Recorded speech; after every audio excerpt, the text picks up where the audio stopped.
We end this difficult week for our country with a powerful reflection on loss and how our nation remembers.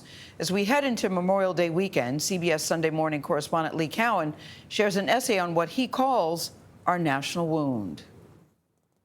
When there's a deep wound in this country, we try to heal it by giving it a day. This weekend is Memorial Day, for example, a day to remember all the servicemen and women we've lost on active duty. We celebrate their lives, all of those who aren't with us anymore. To never forget is woven into our DNA.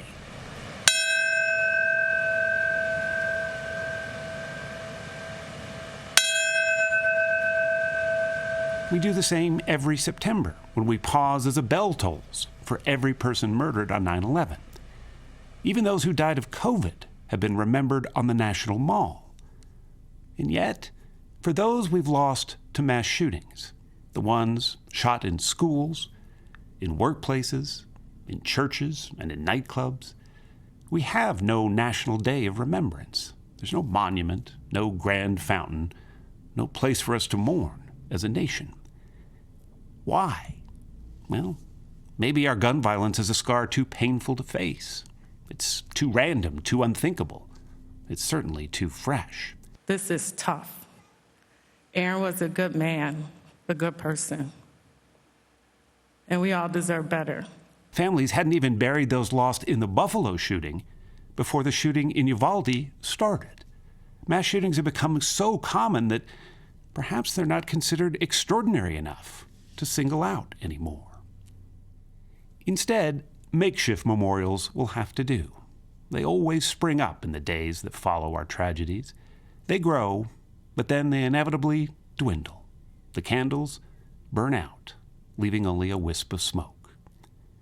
But mass shootings are a national wound, and wounds this deep don't just heal on their own, especially if all we do is pick at it. Dropped her up at school. I didn't know it was going to be the last time I would see her. We blame politicians, who have adjourned for the holiday, by the way, taking with them any urgency to this matter. We also villainize guns. We bemoan the holes in our mental health system. And around it goes. It's a given there will be more gun violence. The only question is where and how close to home evil will visit next time. We become a nation constantly looking over our shoulders, when perhaps what we need to be doing is looking each other in the eye, finding the courage to bring all of this to an end. Maybe if that day ever comes, we can celebrate that victory with parades and barbecues too.